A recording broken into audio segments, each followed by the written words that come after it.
जस्तो गुर्जा जस्तो कुहिने जस्तो अब यस्तो 4-5वटा गाउँ छुट्यो अरू सबै गाउँमा गएको छु कुनै पनि गाउँमा विकासको कुरा गरेकै छैन मैले होइन भन्ने होइन चुनावको बेलामा भन्ने होइन क्या यो नियम बनाउने बेलामा चाहिँ विकास गर्नु होइन सुन विकासको कुरा चुनावको बेलामा भोट माग्ने बेलामा भन्ने होइन बुझ्नुभयो नि त्यो कुरो सुन्नुहोस् न विकासको कुरा यो गाउँमा यो ठाउँमा एउटा विकास गरिदिन्छु त्यहाँ चाहिँ यस्तो विकास गरिदिन्छु उहाँ चाहिँ यस्तो विकास गरिदिन्छु भनेर यो भोट माग्ने बेलामा भन्ने कुरै होइन साँच्चै सोच्ने हो भने किन भन्ने कुरा होइन भन्दाखेरि त्यो त माग्ने मान्छेले भनेको भन्ने कुरा हो क्या कोही माग्ने मान्छेले तपाईँको आएर यहाँ पसलमा आएर हजुर साउदी त कति राम्रो हुनुहुँदो रहेछ है तपाईँको फलोस् फुलोस् होइन तपाईँ चाहिँ दानी पनि हुनुहुँदो रहेछ जनताको दुःख देख्न सक्ने हुनुहुँदो रहेछ भनेर कोही माग्ने आएर तपाईँलाई फसाउनु फुसाउनु पार्यो भनेदेखि तपाईँले केही न केही दिइहाल्नुहुन्थ्यो भोट भने पनि त्यस्तै हो भोट माग्नेहरूले आएर चाहिँ अनेक किसिमको फसलाङ बढाउँछन् चिप्ला चाप्ला कुरा गर्छन् होइन नहुने कुरा नि हो कि जस्तो पनि पार्छन् है त्यो किन त्यो भोट दिन्छन् कि भनेर भोट खसाल्न हो होइन जस्तो एउटा कागको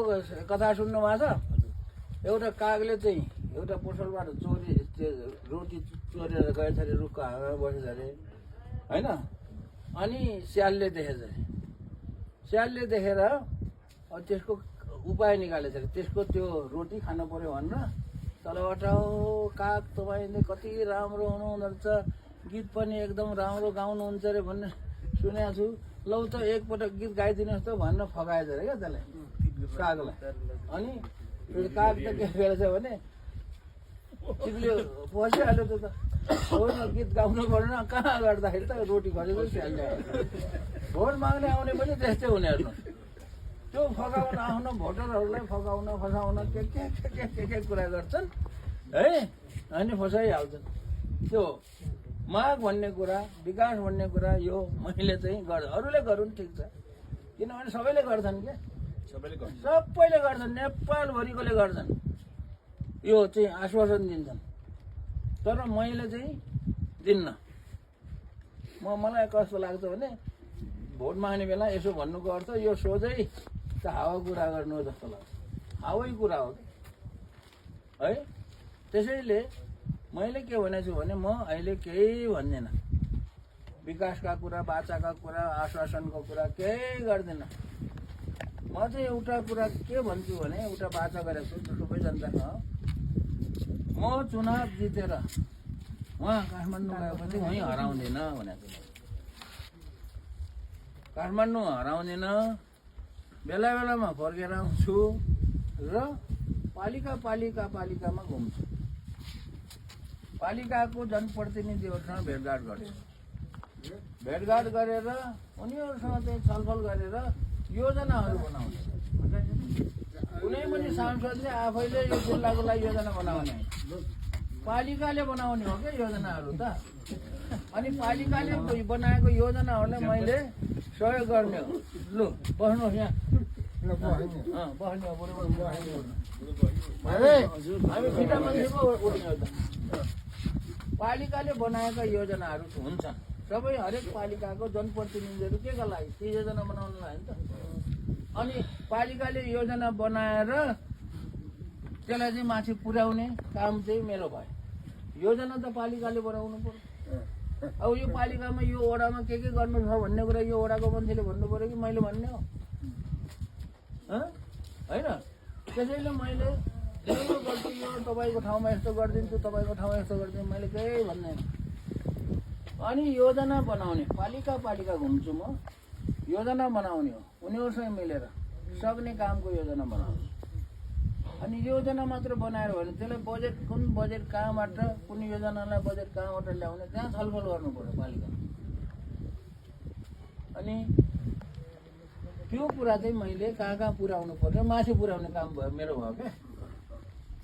म चाहिँ उही के अरे कस्तो भयो भन्दाखेरि चिठी पुर्याउने काम परे जस्तो भयो। त्यो कुरा कुन ठाउँमा पुर्याउनु पर्छ, एउटा सांसदको काम त्यो। सांसदले मात्रै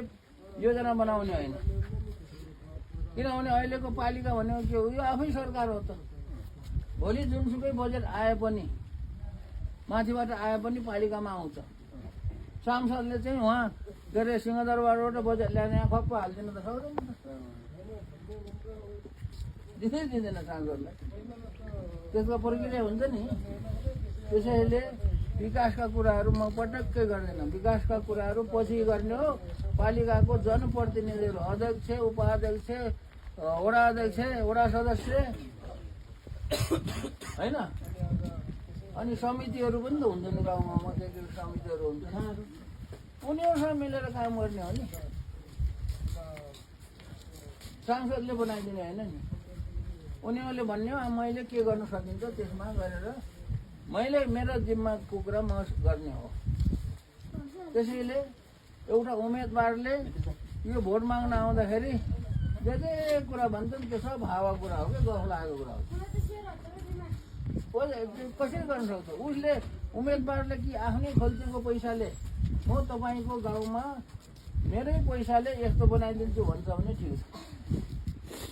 आखिरमा यस्तो बनाउँछु उस्तो बनाउँछु